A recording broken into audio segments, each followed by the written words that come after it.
Companheirada, eu queria só começar a falar aqui o seguinte: esse prédio aqui, ele tem uma importância muito grande para a história do país. Esse daqui é a nossa Auschwitz. Aqui foi o centro de detenção e extermínio de brasileiros e brasileiras que por aqui passaram. É um cálculo muito modesto é que só na fase do USP passou por aqui algo como 5.000 a 8.000 pessoas. Todas foram torturadas. Então esse prédio aqui ele tem uma história que é extremamente importante para nós. É uma história que não só você fala de pessoas que morreram, né, como o começo dessas mortes é o Virgílio Gomes da Silva, que morreu ali, naquelas celas de tortura, mas depois você vai tendo várias pessoas, inclusive o Herzog, o Manuel Fiel Filho, os militares como o coronel José Maximiliano de Andrade e o tenente José Ferreira de Almeida, ambos da PM, que foram assassinados aqui. Então, está lá o Piracaia, que é a foto do José Ferreira de Almeida. Então você tem uma série de mortes, mas você tem aqui pessoas que passaram por aqui, que sobreviveram. Algumas, como nós, passamos por torturas e quase fomos assassinados, escapamos da morte, mas você tem muita gente que passou por aqui que viveu esse inferno, inclusive os advogados, que eram os nossos advogados, né, que eram trazidos para cá e passavam 2 dias ouvindo tudo o que estava acontecendo para intimidar, né? E que não se intimidaram. Isso é muito importante a gente lembrar. A história desse prédio é também a história de pessoas que foram sequestradas, que eu vi isso, né? Eles tinham um negócio chamado ronda escolar, que não é o que a gente tem hoje da PM. A ronda escolar era quando eles não pegavam ninguém, né? Quando eu fui capturado em abril, tinha o pessoal da EGM, que era o Paulo Embaduque, a Márcia Mafra, o Romero, eles não aguentavam, não abriram mais ninguém. Aí, quando nós caímos, nós também paramos as quedas, e eles não pegavam ninguém. Aí eles faziam a ronda escolar, que era sair com as viaturas para ver as cercanias da PUC ou dentro da cidade universitária, olhando quem tinha aparência de esquerdista. Então, uma mulher mais despojada, com o cabelo solto, com uma bata, não sei o que, é terrorista, é óbvio, né? Um homem com barba e bolsa, para eles era terrorista. Então, eles pegavam, traziam para cá, torturavam, e a pessoa dizia: eu não sei o que vocês estão falando, mas talvez o fulano saiba. Deixavam esse aqui, prendiam o outro e torturavam. Esse também dizia: não sei, mas talvez o outro. E assim, lá pelo 4º, 5º, nessa linha, o cara dizia: eu tenho alguma coisa, porque alguém me deu um panfleto, esse daqui é apoio de tal organização. Aí os outros que estavam presos, isso eu vi, vou repetir, eu vi isso. Eles diziam: sabemos onde você mora, se você falar o que passou aqui dentro, nós vamos te matar e matar sua família. E a pessoa saía e nunca denunciou isso. Então isso não foi uma vez só, isso aconteceu várias vezes. Então esse tipo de coisa não há registro, não existe testemunho para dizer o nome dessas pessoas, porque só eles sabem. Então esse tipo de coisa é extremamente importante. Na arquitetura desse prédio ele tem vários momentos, né? A parte inicial, né, é o da delegacia, que teve o DOI-CODE aqui, que tinha essa parte aqui embaixo que era as celas, este lado aqui era o alojamento dos soldados, né? E em cima era rádio, análise, etc. e tal. À frente, só aquele bloquinho da frente, eram 2 ou 3 salinhas que mantinha a fachada de que aquilo era uma delegacia. Continua existindo, mas separado do resto. Agora, daqui o resto era tudo do DOI-CODE. E ali também, aquele primeiro andar, era o andar dos interrogatórios, com mesa, conversa, que era só entre aspas, apanhar ou choque elétrico. A tortura sistemática era em cima, que eram aquelas celas. Naquela cela, na segunda janelinha, era onde meu pai foi assassinado. Estava no outro lado, que era Pau de Arara, e ele estava na Cadeira do Dragão. Outros companheiros, eu acredito que o Virgílio tenha sido ali também, que aconteceu, né? Então, esse prédio aqui é um prédio que tem que ser mantido. Esse é um prédio que tem que ser preservado. Aquele prédio ali de trás, ele foi construído depois para abrigar o apartamento da família Ustra, que morava ali em cima. Ele morava ali, e ele trouxe a mulher e as duas filhas para morar aqui. E eu via umas torturas todas. Isso não é talvez, isso tem registro dos próprios participantes do DOI-CODE. Em 71, quando nós fomos trazidos para cá, não existia aquela parte dali. No final de 71, começo de 72, aquela parte ali foi agregada, que é a parte do novo DOI-CODE. Uma rampa, onde tem aquela parte branca, tinha uma rampa que ligava. Aquela famosa foto da editora Abril mostra uma rampa, era ali que descia. E aí aqui era o pátio de manobras de carros. Quando eu e meu pai fomos trazidos para cá, nós entramos por ali e eles chegaram aqui e houve um espancamento, a minha e meu pai, nesse pátio. Tinha carros e tal. Era uma algema ligando o meu pulso ao do meu pai. A pancadaria foi grande, nós não só apanhamos, nós brigamos, nós saímos na porrada com eles. E foi tão violento o negócio que a algema se rebentou. Eu fui separado do meu pai, literalmente na porrada. Então meu pai foi trazido para cá brigando, batendo nos caras e apanhando muito, obviamente. Eu fui levado para lá, brigando e apanhando muito, obviamente, até que eles nos dominaram e nós fomos levados lá para cima, né? Lá em cima eu fui colocado no Pau de Arara e meu pai na Cadeira do Dragão. Meu pai ficou 2 dias seguidos sofrendo torturas de todo tipo. Eu fiquei ali, me tiraram algumas vezes porque eu abri um ponto frio, eu abri o ponto com o Clemente, que era ponto frio, voltaram e me arrebentaram de porrada porque isso era ponto frio, né? Ponto, era falso, né? Então não pegaram ninguém, né? Esse que está ali, aquela segunda foto, é o Otavinho, Otávio Gonçalves Moreira Júnior. Ele foi cobrir o ponto frio, né? E ele voltou ligeiramente enfurecido, me arrebentou de pancada e eu voltei para a tortura. Então essas figuras, né? Do lado dele, do lado de cá, era o capitão N. Pimentel Silveira. Era uma figura tão execrável que eles mesmos chamavam, apelidaram ele de nazistinho. Pra você ter uma ideia como o cara era bom. Era um assassino, era um psicopata que eles mesmos reconheciam assim. Tudo ele queria matar. Essas figuras reinaram aqui, né? Essas figuras reinaram e fizeram daqui a sucursal do inferno, como eles mesmos chamavam. Você está na sucursal do inferno. Não adianta reclamar. Aqui nós fazemos o que quisermos. Não adianta pedir para morrer. Nós vamos matar quando e se nós quisermos. Antes disso você vai sofrer. Era essa a fala deles. Então essa história toda que eu vivi, eu tenho certeza de que todos os outros companheiros que estão aqui, né? Fernando Casadei, Celso Horta, o Adriano, várias outras pessoas, eu vi a Rose aqui, né? O Chicão, tem várias pessoas aqui que passaram por aqui, a Guiomar também, né? O Arthur Scavone, mais conhecido como Betão, ali, né? Então todos nós que passamos por aqui, nós temos uma história muito parecida com essa que eu contei. Não é a minha história, são as nossas histórias.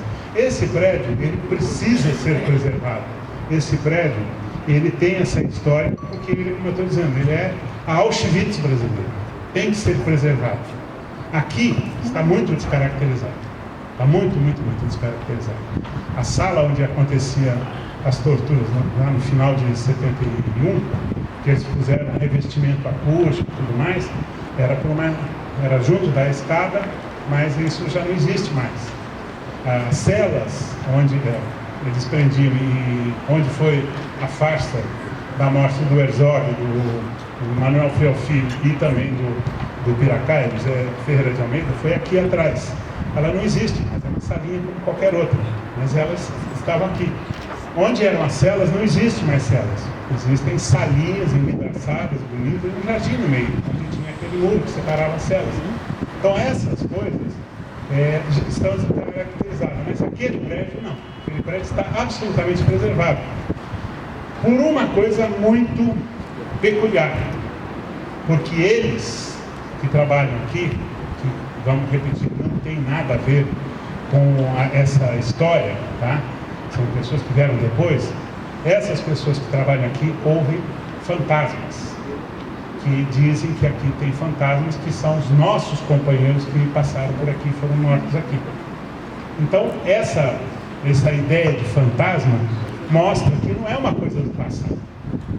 Se tem fantasma para eles, ou se tem o espírito dos nossos companheiros, que a gente quer preservar a memória aqui, é porque isso aqui é presente. Então, tanto para eles quanto para nós, é mais um motivo para a gente preservar esse local. E esse local aqui, a gente tem que lembrar que esse local, ele não é como o DOPS, que você pode até relativizar o que aconteceu no DOPS. Aqui não, aqui mataram, que só na fase do Ustra e do Maciel, os dois coronéis que passaram por aqui, morreram aqui 52 pessoas. E oficialmente morreram aqui.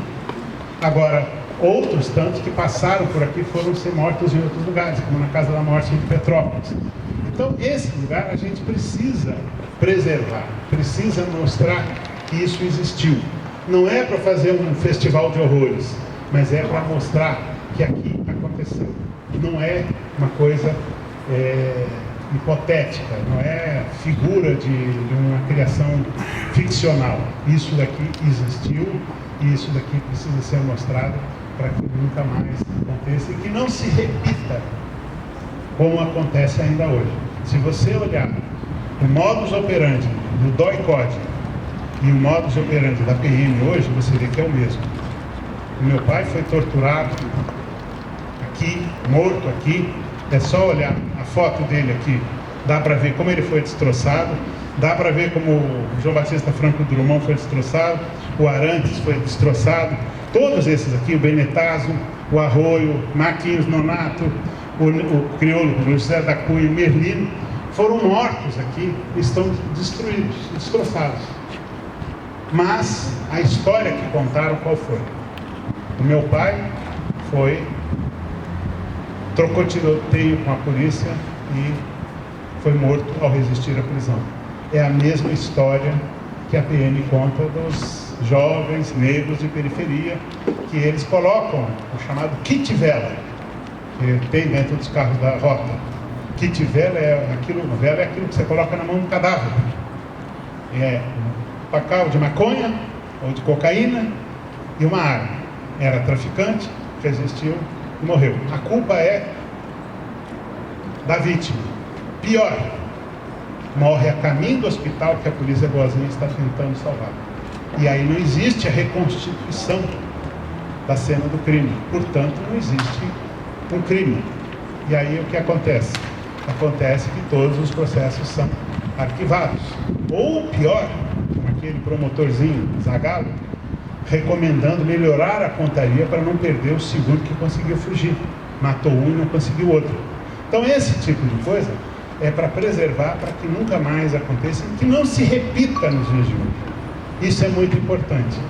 E a gente tem que lembrar que esse local, ele tem muito a dizer, tem muito a representar, muito a significar. Como as ruas que não podem ser nomeadas com patente de general o capitão nazistinho. Não pode ser homenageado o cara que foi o torturador e não ser homenageado a vítima desse torturador. Ele é um criminoso. Ele não é um criminoso, talvez criminoso, acusado. Fleury, por exemplo, foi condenado. Então a gente precisa tirar esses nomes. Nós, no núcleo, nós estamos fazendo uma campanha, estamos convidando todo mundo. Não é nossa campanha, é a campanha de todos nós. Ruas da Vergonha. E aí tem um site que está no ar, ruasdavergonha.org, que é para todos nós, juntos, fazermos essa luta para tirar o nome de rua de torturadores e colocar nomes de pessoas que merecem ser homenageadas. Seja o padre da região, como foi o caso lá da rua Golbery, lá na Zona Sul, que trocou o Golbery por esse padre, seja por um herói combatente nosso. Então nós precisamos fazer isso. E essas Pode coisas... ser um frei e combatente nosso também. Exatamente. Pode ser um frei combatente, como o frei Tito, como tantos outros companheiros. Então esse tipo de coisa é muito importante a gente lembrar. Que essa luta não é deste agrupamento ou daquele agrupamento. É de todos nós. Porque todos nós somos vítimas dessa direita fascista. Que no passado cometeu essas barbaridades e que no presente está fazendo o que está fazendo e pronunciando fazer de novo essas barbaridades.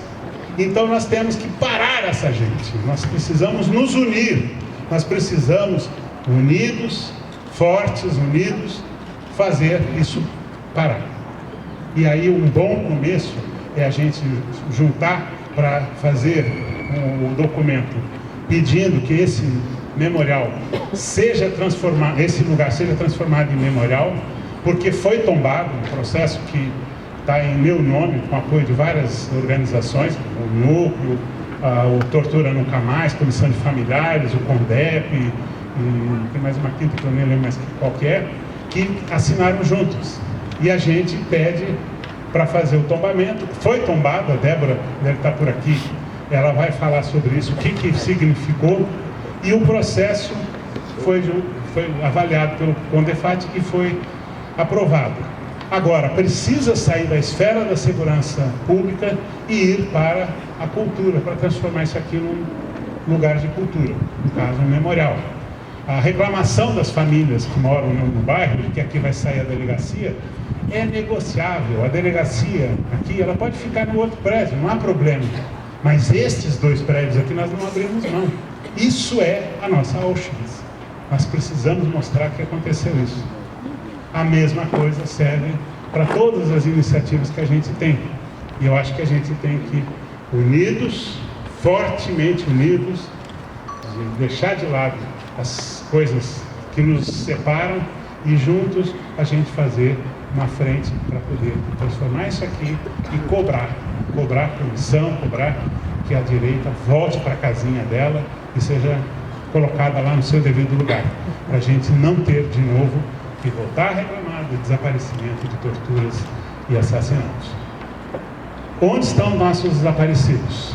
É a nossa primeira grande palavra de ordem.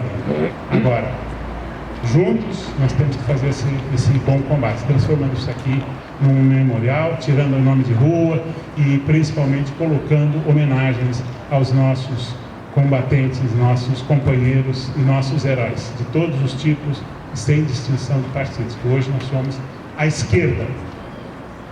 Era isso. Muito obrigado.